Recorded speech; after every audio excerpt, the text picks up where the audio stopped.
Cumprimento os amados irmãos e aqueles que estão participando deste culto de forma online com a paz do Senhor Jesus. Amém. Eu sempre digo que sempre é um privilégio poder estar aqui, mas também carregado de muita responsabilidade, né, pastor Joaquim? É mesmo? Convido os irmãos puderem ficar de pé. Vamos fazer a leitura da palavra do Senhor, que se encontra no livro de Jó, capítulo 1, versículo 7. Nós vamos ler o capítulo 1 de Jó, no versículo 7, depois iremos fazer uma leitura lá no capítulo 19, versículo 23. Amém, irmãos?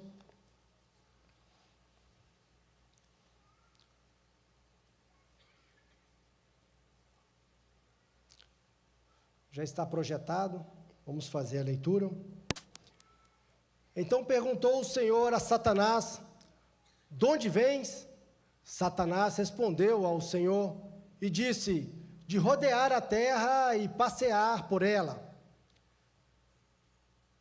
Perguntou ainda o Senhor a Satanás: observaste o meu servo Jó? Porque ninguém há na terra semelhante a ele, homem íntegro, reto, temente a Deus e que se desvia do mal. Então respondeu Satanás ao Senhor: porventura Jó debalde teme a Deus? Acaso não o cercaste, concebe a ele, a sua casa e a tudo quanto tem?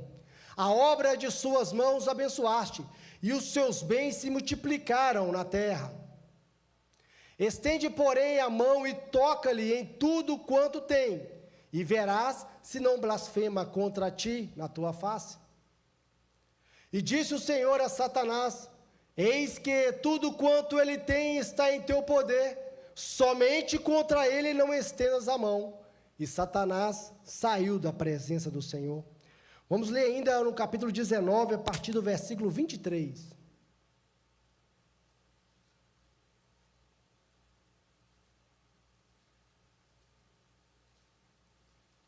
19, 23. Assim diz a palavra do Senhor: quem me dera fossem agora escritas as minhas palavras, quem me dera fossem gravadas em um livro, e que com pena de ferro e com chumbo para sempre fossem esculpidas na rocha. Porque eu sei que o meu Redentor vive, e por fim se levantará sobre a terra. Depois de revestido este meu corpo da minha pele, em minha carne verei a Deus. Vê-lo-ei por mim mesmo, os meus olhos o verão, e não outros.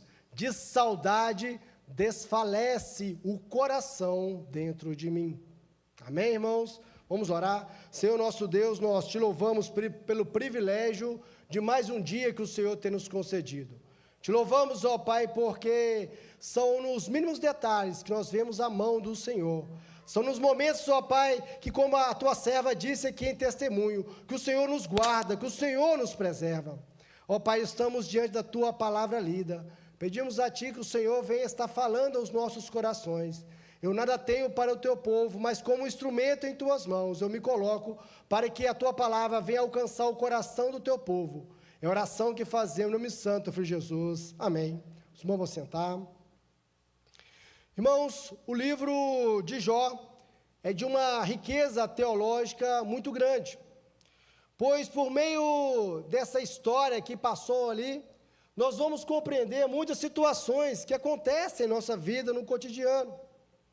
O livro de Jó, o personagem de Jó, ele existiu sobre a face da terra, e a história que é narrada no livro aqui que leva o seu nome, aconteceu provavelmente ali um pouco antes da existência de Abraão, ou um pouco depois da existência de Abraão, mas foi nesse período. Foi no período em que ainda não havia a lei escrita. A palavra do Senhor ainda não havia sido escrito. Mesmo assim, Jó, ele tem ali uma intimidade com o Senhor. Interessante nós pegarmos outros servos do Senhor nessa época, como Noé, como o próprio Abraão. Nós vemos que ali Deus aparece para eles. Deus faz um chamado para eles. Mas Jó não. A palavra começa contando a história de Jó, falando que ele era um homem que servia a Deus. era um homem que estava sempre em busca ao Senhor, mas até então Deus não havia aparecido para ele, Deus não havia conversado com ele. Mesmo assim, Jó sabia que todas as suas obras, por mais fiel que ele fosse a Deus, por mais reto que ele fosse diante dos homens, mesmo assim havia necessidade que ele sacrificasse diante do Senhor, porque ele sabia que as suas obras não seriam suficientes para a sua salvação.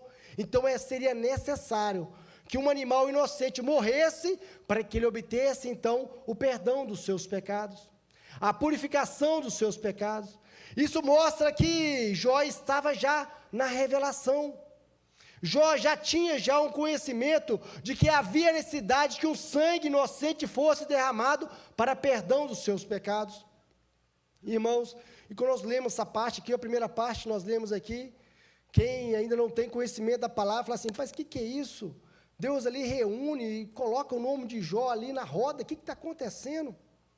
Nós temos que entender que o nosso Deus, ele tem um atributo da onisciência. Ele sabe tudo o que passa diante da nossa mente, no nosso coração. Ele conhece, ele sonda os nossos corações. Por isso ele é conhecedor da nossa mente, daquilo que do mais íntimo, do profundo do nosso coração. Mas as criaturas criadas, as criaturas, os seres celestiais, os anjos caídos, o próprio Satanás e nós seres terrenos, nós não sabemos, muitas vezes não entendemos nem mesmo o que passa no nosso consciente. Muitas vezes o nosso coração, ele nos engana. A nossa mente, ele não sabe muitas vezes o que a gente quer, o que a gente deixa de querer. Então, naquele momento ali, quando Deus traz o testemunho de Jó, Satanás levanta ali uma acusação, uma leviana acusação contra Jó. Diz que Jó o servia por interesse. Mas Deus, então, o caracteriza. Deus fala assim, espera aí, Jó é um homem íntegro diante da minha face. Integridade, irmãos, é aquele que serve a Deus. Integridade tem a ver com inteireza. Jó não servia a Deus aos poucos. O coração de Jó não era 90% Deus. Não era igual o exame de DNA, 99,90%, não. Jó era 100% servindo a Deus. O seu coração, todas as suas ações, tudo aquilo que passava dentro do seu coração, tinha um único objetivo: servir a Deus, a glória de Deus. A integridade, segundo Hernani Dias Lopes, é aquilo que a gente faz no quarto, com a porta trancada, sozinho, com a luz apagada. É aquilo que passa dentro do nosso coração, é aquilo que passa na nossa mente. Isso é integridade. E toda a mentalidade, toda a ação de Jó tinha um objetivo: glorificar a Deus. A sua própria esposa, em um momento de fraqueza, diz: olha, você ainda conserva essa integridade diante de Deus? Você ainda continua sendo íntegro diante do seu Deus? Continua. Irmãos, a integridade nossa, somente Deus é capaz de conhecer, porque é Ele que sonda, é Ele que examina a nossa mente, é Ele que sabe o que passa no mais oculto do nosso pensamento. Outra característica de Jó é que ele era reto. Se a integridade é aquilo que passa dentro do nosso coração, a retidão tem a ver com aquilo que a gente faz em público. É o nosso andar, o nosso caminhar, o nosso falar, o nosso testemunhar, o nosso vestir. E a palavra coloca a integridade e a retidão como moeda, duas faces da mesma moeda. Não tem como uma pessoa ser íntegra diante de Deus e no seu público, no seu social, ele deixar de ser reto, ele não servir a Deus. Da mesma forma, se você tem a retidão de Deus no seu coração, se em público você serve a Deus, se o seu testemunho é voltado para agradar a vontade de Deus, e isso aqui, irmãos, é nos mínimos detalhes, é naquele compromisso que a gente faz, Se você fez o compromisso, a gente tem que honrar, não é mesmo? Então o Jó, a sua retidão era também a sua integralidade diante de Deus. A sua integralidade era a sua retidão diante de Deus. Ou seja, Deus quis falar, olha, no oculto e no público, Jó me serve. Ele não nega a minha face. Devemos observar, irmão, que nós sabemos o final da história de Jó. Nós sabemos porque Jó foi provado. O livro foi escrito, está aqui na palavra. Mas Jó não sabia, porque estava passando turbilhão, aquelas provações, tudo aquilo passando, Jó sem saber, sem entender o que estava acontecendo. Nós entendemos, mas Jó não entendia não, Jó não sabia o que estava acontecendo. Além disso, irmãos, Jó era temente a Deus. Antes mesmo, muitos anos antes do livro de Provérbios ser inspirado por Deus, Jó já sabia que o temor do Senhor é o princípio da sabedoria. Por isso ele era um homem sábio. E um homem sábio, ele sabe em quem ele confia. Ele não confia em superstições. Ele não confia no homem mais poderoso da face da terra. Ele não confia no dinheiro. Ele confia em quem? No Deus no Deus que o criou. Porque aqueles que confiam no Senhor serão como um monte de Sião, que não se abalam, mas permanecem para sempre. A nossa fé está firmada onde? Nas coisas deste mundo, ou na fé daquele Deus criador, constituidor de todas as coisas? A quarta característica de Jó: se desviava do mal. O homem sem Deus, ele tem prazer na prática do pecado, ele se sente feliz, ele se sente à vontade com a prática do pecado. Mas o homem que teve uma transformação em sua vida, o pecador que um dia se entregou diante do Senhor, ele não tem prazer no pecado. Antes, o seu prazer está na lei do Senhor, na qual ele medita de dia e de noite. A lei do Senhor é a palavra do Senhor, é nela que nós vamos nos apoiar, é nela que nós vamos meditar. Irmãos, e foi o próprio Deus que disse isso. O Jó é o único servo na palavra que o próprio Deus o caracterizou dessa forma. E se Deus é aquele que sonda os nossos corações, Ele não estava elogiando Jó, Ele estava dizendo o diagnóstico de Jó. Resumo: Jó era o homem mais piedoso daquela geração. O próprio Deus disse. E a consequência da fidelidade de Jó era que Deus o cercava. O próprio Satanás falava: o Senhor o cercou. Mas é o anjo do Senhor, acampa-se ao redor dos que o temem e os livra. Mas quando o adversário estava à espreita de Jó, o adversário já conhecia a vida de Jó. Olha, mas o Senhor o cercou, o Senhor não deixa eu chegar perto dele, né? Irmãos, nós temos que ficar atentos, porque o adversário, ele anda, Deus ele nos cerca, ele está ao nosso redor, mas o adversário está ao nosso derredor, e está bramando como um leão. O verdadeiro leão da tribo de Judá é Jesus Cristo, mas ele brama como um leão, procurando a quem ele pode tragar. Quando Deus pergunta para o adversário onde ele estava, ele falou o quê? Olha, eu estava rodeando, passeando sobre a terra. Irmãos, só anda na propriedade quem é o seu dono, ou quem deu legalidade para que ele andasse naquela propriedade, não é mesmo? O Satanás, irmãos, ele só anda, ele só vai até onde nós damos legalidade para ele. Nós temos que tomar muito cuidado, porque o nosso Deus, ele está ao nosso redor. Ele acampa ao nosso redor. Ele está nos cercando, cuidando de nós. Mas muitas vezes, por falhas nossas, nós damos o quê? Legalidade para o adversário atuar. Não foi o caso de Jó, mas muitas vezes vem aqui um ensino para nós. Muitas vezes nós permitimos, damos legalidade para o adversário rodear a nossa família, rodear o nosso trabalho, rodear a nossa vida. E a acusação principal de Satanás contra Jó era o quê? Olha, ele te serve não é por amor não, ele te serve pelo que o Senhor faz por ele, pelo que o Senhor entrega nas mãos dele.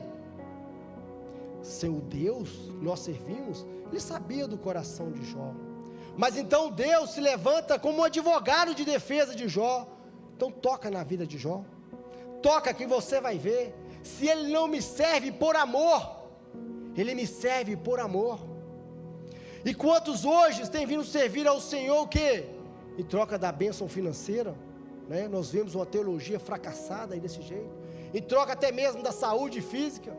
Enquanto Jesus estava multiplicando os pães, curando pessoas, todos estavam ali em volta dele, mas quando ele carregou a cruz, poucos o seguiram, poucos estavam ali ao redor dele.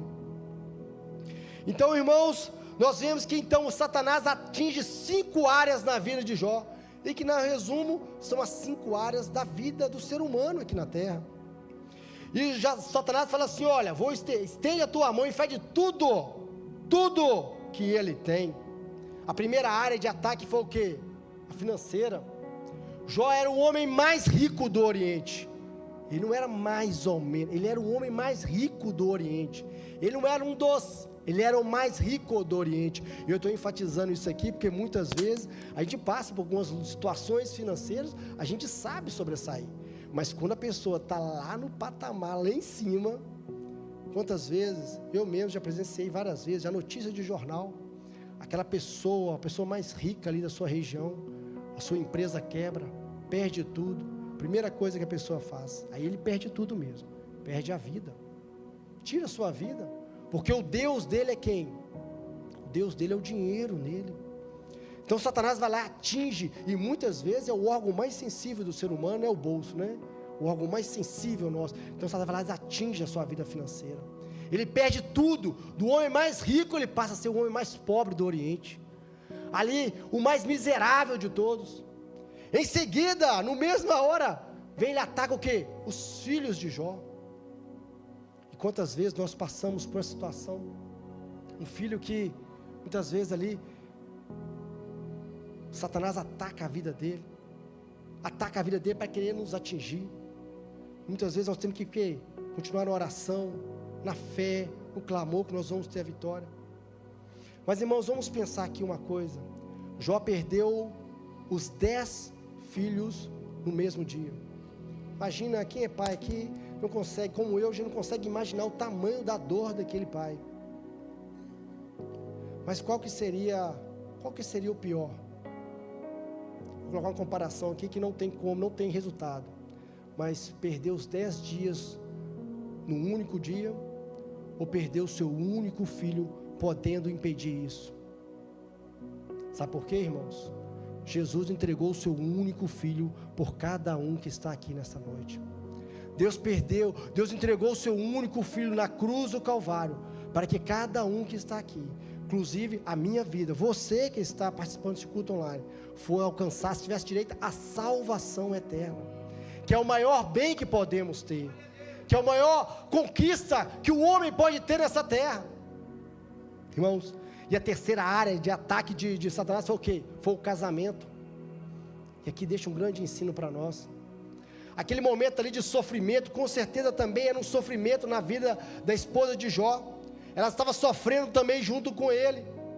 Mas naquele momento de maior sofrimento, em que ela poderia ter sido o quê? Um instrumento de Deus. Ela se dá lugar a quem? Ao adversário. E é um instrumento do adversário. Amaldiçoa o teu Deus e morre, homem. E aqui, irmãos, quantas vezes, né, o esposo chega em casa, muitas vezes esfolado pelo dia, né? Trabalho árduo, difícil, trazer o alimento dentro de casa. Muitas vezes a esposa, no momento ali de ser ali um instrumento de Deus, olha, vai dar certo, amanhã vai ser melhor, amanhã Deus vai abrir mais ainda as portas. Muitas vezes a gente profere aquela palavra que não deveria, deixa ser instrumento do adversário. Cuidado. Muitas vezes também, o esposo também, a esposa está ali na lida, no trabalho, no dia, dentro de casa, que não é fácil. Cuidar dos filhos, cuidar da casa, difícil, trabalho árduo também. né? Quando o esposo chega, não, que estava esperando que a palavra de amor, que a palavra de carinho, a gente deixa ser usado pelo adversário. Então aqui fica um ensino para nós, tomemos cuidado, para que a gente seja instrumento do Senhor, instrumento de Deus, e não venhamos dar lugar ao adversário. A quarta área de atuação do adversário, foi de ataque do adversário, foi o quê? A saúde. Porque ele falou para Jó, falou para Deus, olha, ele pode te amar mais que os bens materiais, ele pode te amar mais que os filhos, ele pode te amar mais que o casamento, mas mais que a si mesmo ele não te ama não. Pele por pele, toca na vida dele, eu quero ver. Deus permitiu também a saúde. Quantas vezes, né, que a gente vai pegar aquele resultado médico e vem aquela informação que a gente não esperava, né? Aquilo ali mexe com a gente. Mas que possamos nos conservar em fé, porque nossa fé, ela tem que ser como um monte de Sião, nós temos que confiar no Senhor, inabalável. Tudo neste mundo um dia vai passar, mais cedo ou mais tarde. E a última área de relacionamento, e não menor, foi o que? Os amigos. Quando os amigos chegaram ali para o consolar, começaram o quê? Jó, você está errado. Jó, você pecou. Jó, você roubou. E Jó era inocente. Em vez dos amigos, muitas vezes, né, trazer aquela palavra de consolo, é quando vem o quê? Né? Vem com a espada. Muitos jovens hoje, adolescentes principalmente, às vezes tiram a vida porque não ganhou um like, não é mesmo? Ou porque ganhou um dislike. Que sabemos então, aqui deixa um outro ensino para nós, que devemos saber escolher os nossos relacionamentos sociais, devemos saber escolher os nossos amigos, devemos saber a casa de quem nós frequentamos e quem frequenta a nossa casa, para que possamos também ser bem-sucedidos. Isso, irmãos, é sabedoria que o Senhor nos deixa. Mas Jó continua, mesmo diante de todos os ataques, as 5 áreas da vida dele, da vida do ser humano, foram atacadas. Mesmo assim ele continua íntegro, reto, temente a Deus e se desviando do mal. Irmãos, a lógica de Satanás é: o tudo do homem das nossas vidas é o material, o tudo do homem é o terreno. Mas a lógica do servo do Senhor é muito diferente. A lógica daquele que teve uma vida transformada pelo Senhor é: o meu tudo é Deus, o meu tudo é a eternidade, o meu tudo não está nessa terra, o meu tudo está lá no alto, o meu tudo está ao lado do meu Criador. Irmãos, o tudo de Jó estava ligado à eternidade. O tudo de Jó não vivia para as coisas dessa terra. Jó vivia com sua mentalidade, com seu pensamento no alto, em Cristo. E nós estamos vivendo para quê, irmãos? Nós estamos vivendo para este mundo, que um dia vai passar, ou nós estamos vivendo para o foco, para o alvo que é a eternidade? O sofrimento de Jó, irmão, nos traz um grande ensino. O adversário vê no sofrimento uma grande oportunidade para derrubar a fé do crente. Ele vê no sofrimento uma forma de dizer: para que você serve a Deus? O adversário, ele foi tão ousado que ele provou, ele tentou o próprio Deus. O Senhor Jesus também foi provado. Ele passou ali também pelas amarguras que nós passamos. Jesus foi provado ali, e Satanás fez de tudo para que ele pecasse. Mas, Senhor, irmãos, a certeza que nós temos que o nosso Deus, o nosso Senhor, Ele venceu na cruz do Calvário, onde Ele esmagou a cabeça da serpente. E se nós estamos aqui, é porque Ele ama cada um de nós. Irmãos, o que nós temos que ter em mente é que o Senhor não trabalha, o nosso Deus, Ele não trabalha com moeda de troca. Ou você serve a Deus por amor, ou você não serve a Deus. E é isso que o livro de Jó nos traz de ensino. Ou servimos a Deus por amor, ou não servimos. Servimos a Deus apesar de tudo. E por que nós somos provados? Porque quanto mais provados nós somos, irmãos, mais valiosos nós somos para Deus. A palavra de Deus em Zacarias 13:9 diz assim: e farei passar essa terceira parte pelo fogo, e a purificarei como se purifica a prata, e a provarei como se prova o ouro. Ela invocará o meu nome, e eu a ouvirei e direi: é o meu povo. E ele dirá: o Senhor é o meu Deus. Nós somos provados porque nós somos valiosos para Deus. Nós somos valiosos como ouro. E o fruto da aprovação, irmãos, é conhecer a Deus, aquele que nos criou. O próprio Jó, ao final de sua vida, disse: eu conhecia de ouvir falar, agora os meus olhos veem a face do meu Deus. Irmão, o pastor Joaquim pregou aqui semana passada, é um outro nível, de um outro patamar de intimidade com Deus, conhecer a Deus, e não de ouvir falar. Isso tem que ser um anseio dos nossos corações, irmãos. Vir aqui e ouvir a palavra é muito bom, mas nós temos que ter intimidade com o nosso Deus. Nós temos que querer ver a face do nosso Deus. A palavra de Deus em Romanos 5:3-5 fala assim, mas também nos gloriamos nas próprias tribulações, sabendo que a tribulação produz a perseverança, e a perseverança a experiência, e a experiência a esperança. Ora, a esperança não confunde, porque o amor de Deus é derramado em nossos corações pelo Espírito Santo que nos foi outorgado. Louvado seja o nome do Senhor. A nossa esperança não está na melhora deste mundo. A nossa esperança não está que um governo vai melhorar, que o governo vai fazer isso. A nossa esperança está no Deus Criador de todas as coisas. A nossa esperança está um dia morar na eternidade, ao lado do nosso Jesus, que morreu na cruz por nos salvar. Essa é a nossa esperança. Irmãos, o outro fruto da aprovação é a certeza, é a esperança de que o nosso Redentor vive. O nosso Redentor vive. O Redentor era aquele que salvava a propriedade, a família, quando o devedor não tinha condições de pagar a sua dívida. E a dívida aqui não era feita para comprar roupinha, para fazer conta no Shopee, no Mercado Livre, nada disso, na Shein, não era não.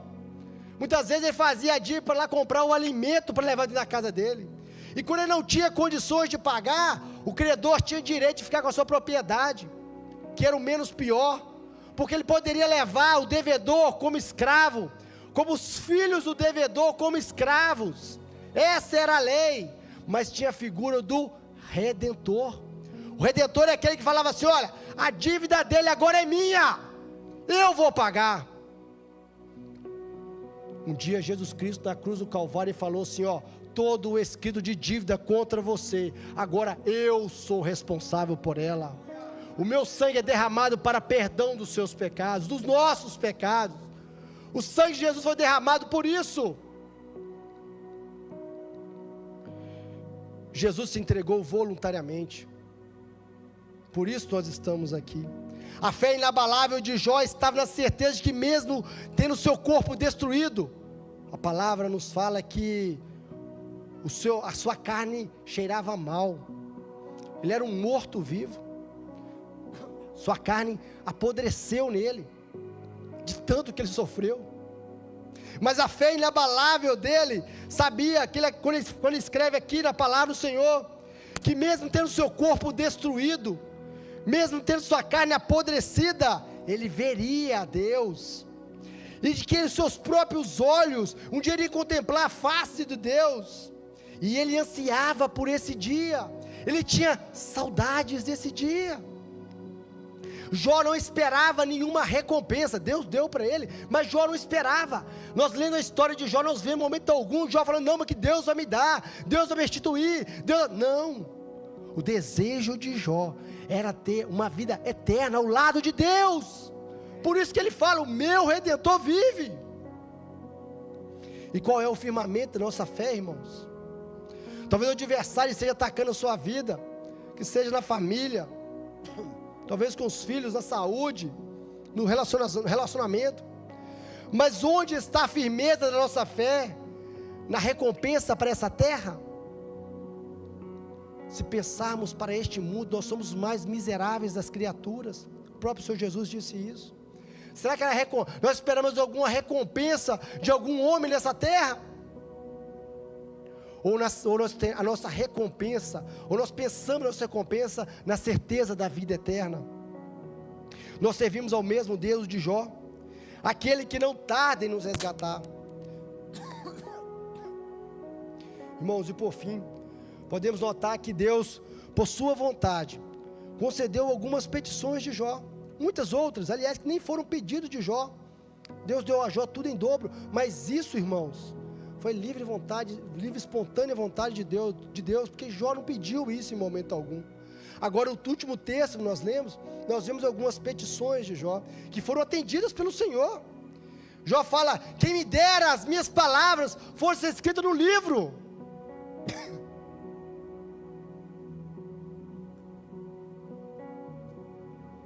Ele diz: quem me dera minhas palavras fossem escritas num livro, que fossem gravadas numa rocha.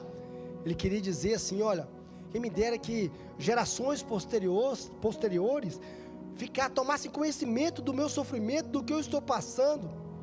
Deus atendeu esse pedido de Jó. A história de Jó foi escrita no livro que recebeu o seu nome, que já atravessou o quê? Milhares de anos, e que deixa um ensino para nós, o ensino da persistência, o ensino de amar a Deus sobre todas as coisas, que é o primeiro mandamento, que na época de Jó nem tinha, ele não sabia desse mandamento, que não tinha escrito ainda.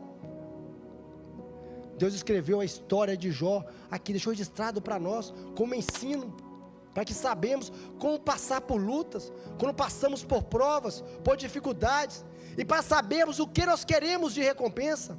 Se é para este mundo, não amamos a Deus. Se é para a eternidade, nosso foco é o Senhor. Outro ensino, que Deus atendeu a oração de Jó, e mostrou para Jó, para todos ali, que Jó era inocente. Outra petição de Jó, que todos podem ver que eu sou inocente diante de Deus, e Deus mostrou isso quando restituiu tudo para ele.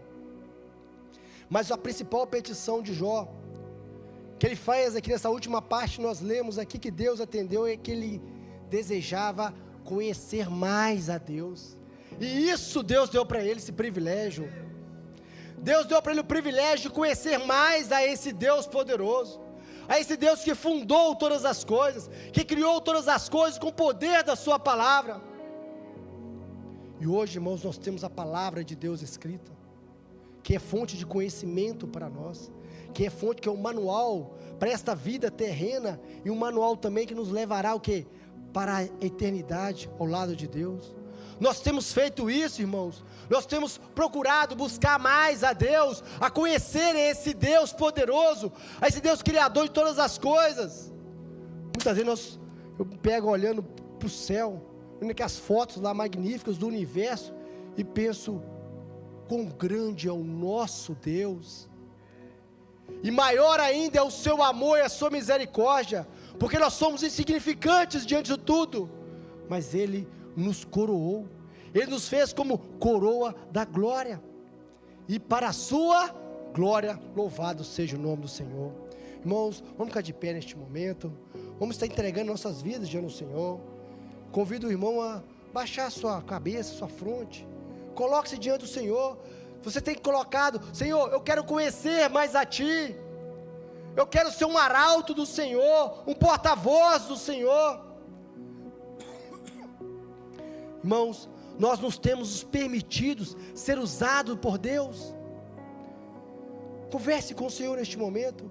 Ó Senhor, vê se há em mim alguma coisa ruim, alguma coisa mal, e guia-me, Senhor, pelo caminho da eternidade. Que a minha recompensa, Senhor, não seja este mundo que um dia passará, mas a minha recompensa seja a eternidade ao lado do nosso Criador. Louvado seja o nome do Senhor. Ó Senhor Deus, nós queremos entregar nossas vidas diante do Senhor. Ó Senhor, quão falho nós somos, quão pequeninos nós somos, mas o amor do Senhor para conosco é imenso, é imensurável o amor do Senhor para conosco. Por isso nós suplicamos, Senhor, nos ajude a servir melhor ao Senhor, nos ajude, Senhor, a conhecer mais e mais e mais da glória do Senhor, para que possamos um dia na Tua glória nos reunirmos, abraçarmos, chorarmos e glorificarmos pela Tua grandiosa salvação. Grande é o Senhor e muito digno de louvor. Por isso nós louvamos ao Senhor e depositamos as nossas vidas diante do teu altar, em nome santo do teu filho Jesus. Amém. Glórias.